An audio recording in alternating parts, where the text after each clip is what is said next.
Welcome back to Your Productivity Pulse with Michelle Oucharek-Deo, a place and a space where we talk about more than just the checklist. We talk about ways we can achieve our goals in life and business with sustainability and just a spark of joy. A couple of years ago, I started working with more adolescents. And during that time when I was working with them, one of the things that started to pop up for me was around some of their challenges with how they were using their time and productivity. And then the additional challenges that occurred was working with their families and just finding ways for parents and kids to be able to work together. So I had an opportunity when I ran into this wonderful woman, Laura Lyles Reagan, who is a family communications coach, and we started this fantastic conversation. And I thought, oh, hold on, wait, I want to bring her on to Your Productivity Pulse so that she can talk about what's happening and some of the work she's doing with families, and specifically families with adolescents. And Laura, welcome to Your Productivity Pulse. Thank you, Michelle. It's an honor to be here, truly. Thank you. All right, well, let's just dive right in. So, I mean, one of the things that I saw, it was around COVID time, and that I had a lot of young people coming in really stressed about trying to figure out how to be able to functionally get through school, and that it seemed like the pressures of life were even more than they have been in decades previous. I'm not sure what's happening for you when you look and you're working with families around adolescence and the relationships with time and how parents are managing that. Yeah, it is. It is very much a challenging time, and I think COVID probably put a big spotlight on that, right? Because some kids really thrived in the online space, and being intrinsically motivated, it just sort of released them from the structure of, adults telling them what to do, and others truly floundered because they thrived on that sense of community in the classroom and really needed the interaction in order to connect. So I think it's sort of personality driven. Are you intrinsically or extrinsically motivated? And are you introverted or extroverted? Those are obviously spectrums, and there's lots of middle ground in between that. But, some kids did well and some didn't. I'm seeing today, though, that attention spans are shorter. Mm. It used to be we were timed to the 22-minute television comedy show. That was the length of the attention span. And now we are, much shorter because of the advent of YouTube short form videos. It's just like kids scroll past it, zoom, zoom, zoom. And so if you don't have that hook to get their attention, you might miss it. And it's kind of co-opted brain chemistry is what I'm understanding, from neurologists, that there's a way to interrupt that and help them make conscious choices about how they use their time. Now, that's it's so true. I mean that there is some research that is really happening right now that there is a brain chemistry change for not just kids, adolescents, and teens, but also for us as adults too. Right. So, I mean, I think that it's super interesting. I wonder if there's a journey that both parents and adolescents could be going on together around not short circuiting, but interrupting that kind of pattern and what it would look like. I'm just speculating. I'm just kind of throwing it out to you as a Yeah, coach. actually, that's what a Finnish researcher has said. I'm just recently reviewed a study, and they're saying that it's about interrupting the brain chemistry and putting a pause there, and then being able to make a conscious decision about how you want to, use your time. Do I want to pick up the phone? Do I want to step outside for some sunlight? Do I want to have a conversation with a real human being? you know, um, but the doomsday scrolling or the constant scrolling with that short form attention span, it tends to be addictive because it's one dopamine hit right after the other. And it's not nourishing. It doesn't meet, relational needs. But I think that confronting that as parents, and every parent knows what it's like to try to get your kids' attention and your kids lost in the phone. It's just right there in their face, and they won't look up. If they do respond to you, it's, with rolled eyes, again, because you're interrupting what they want, right? And so what I think we have to acknowledge is that we're all facing this, and that we all have to have conversations together, almost as students together, of what the medium is doing to us, and come to some sort of co-created strategy about it. Because I'm sorry, go Sorry, ahead. no, that's okay. Sorry, I'm going to put you on the spot here. So, say I'm a parent of an adolescent. Hmm. Mine's over in his 20s now, but I'm just going to go back to adolescence. And my kid is a doomsday scroller, and they're going that way. If we were going to have something where the parent and the child were working together, what would you suggest? Like, what would be something within your coaching mandate that you would suggest for them? Sure. I think you pick your time to have a this kind of heart to heart conversation about it carefully. It's not going to be right when they first wake up. It's not going to be when they're right in the middle of a video game and they've got somebody on the other line online, and they're about to hit a really big score. So you make a decision about when is best to do it. Oftentimes, parents find that driving is a good time because they're sort of captured. Teams are sort of captured. It's a captive audience. But I think that just being really honest about, hey, I was reading recently about blue light before bedtime changes our ability to get quality REM sleep. Have you heard about that?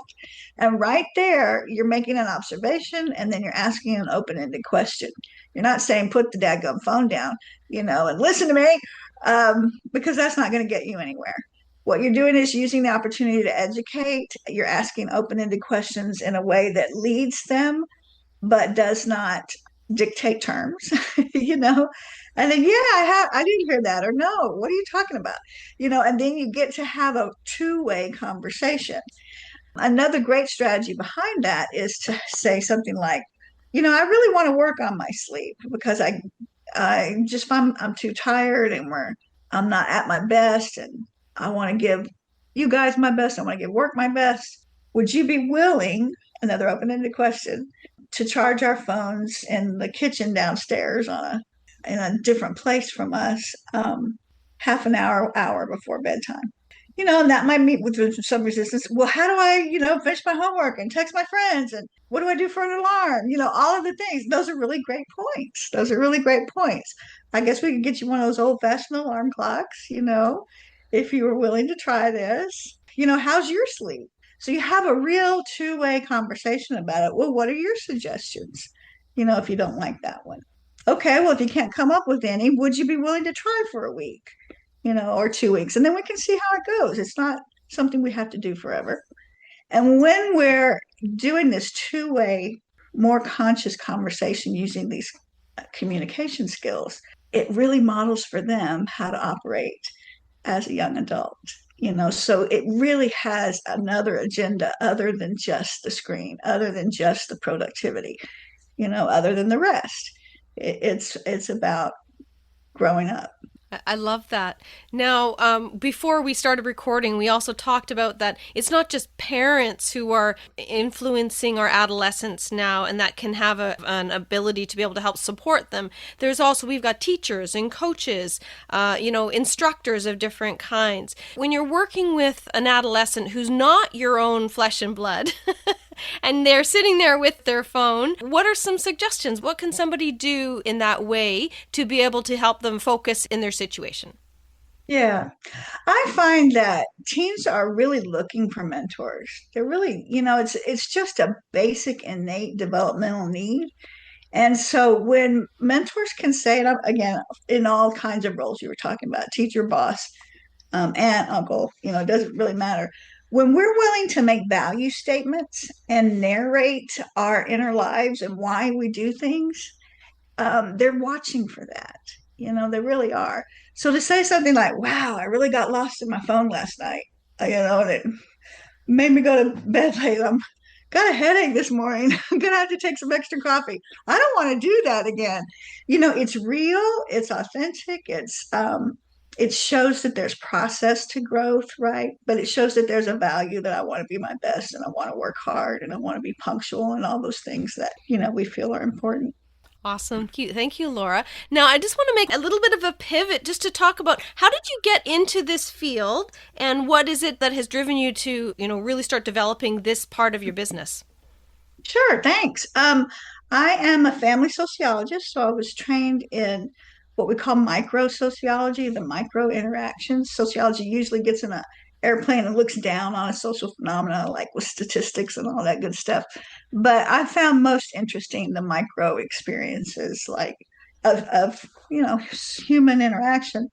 So family and communication was always a major interest of mine. And then when I had teens, I needed to apply that in a very real way and found that I did not have communication models growing up that, were readily helping me because we all kind of parent unconsciously based on the way we were parented, right?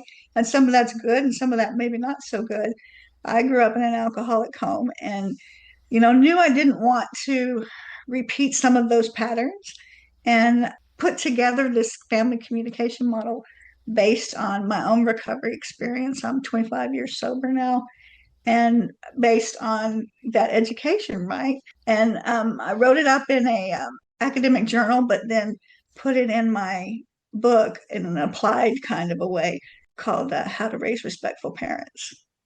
So your book, How to Raise Respectful Parents. Okay. Mm-hmm. When did that go live, or when did you launch that? That was published in 2016, and then I launched my coaching practice. So it's kind of grown from there. And recently, a friend and mentor of ours, Renee Rebar, has been helping me format my coaching certification. So I'm hoping to grow other family coaches that are versed in the same research informed Well, I model. think that any opportunity that we have where we can take our expertise from decades of experience from other areas, both parenting, academia, business wise, and to be able to put it into an opportunity to teach parents and other coaches an opportunity to be able to support our adolescents in our world. I mean, they really are our future. I know it's it's a phrase that people say, "Oh, they're our future," but the truth is, Sure, it's cliche, right? But the truth is, we don't know what their future is going to look like. I mean, given current technology and major geopolitical changes, their future is uncertain. What we do know is that they can carry this very human, interactive skill set I forward. love that. Thank you, Laura. As we're getting ready to wrap up, there's just a couple of questions I love to ask. If you have an afternoon where you're just given this gift of time and you don't have any other pressures kind of coming in on you, what's something you choose to do with your time in the afternoon? It's twofold. One is to hike in the Smoky Mountains where I live. It's just amazing. And I live right next to a river, so I get to sit by the flow of the river every day. So nature would be probably the first to decompress. And then the second thing is I love to write. I've got two other books in the works right now that I'm making progress on. So whenever I get a block of time, it's not something that's drudgery. It's something I just love to Well, do. this is a great opportunity. What is the topic of your two books that you're spending your time on? Right. One is the manual for the coaching certification in family communication. And the other is parenting step by step, using the 12 steps of recovery to Well, parent. that's very exciting, and we look forward to having those go live at some point in maybe in the next couple years. Yeah, thank you. Excellent. If Absolutely. you are wanting to learn more about Laura Lyles Reagan and the work she's doing as a family communications coach, her information will be found in the show notes. And I just wanted to thank Laura so much for being here with us today on your Productivity Pulse. And we look forward to more opportunities when your books go live. Let me know, and we will do an interview, and you can talk about all that you're putting out there into the world to help more families. Thank you so much. All right. Take care and thank you. Thank you so much for spending your time with me on this episode of Your Productivity Pulse. If today's conversation sparked a moment of action or reflection, I invite you to keep that momentum going. More practical strategies designed to enhance productivity, reduce stress, and weave balance back into your life can be found by joining my newsletter at vanartexpression.com. Once there, just head over to your Productivity Pulse podcast page to sign up, or you can find the link in the show notes. Remember, intention plus accountability equals productivity. Until next time, keep listening to your pulse.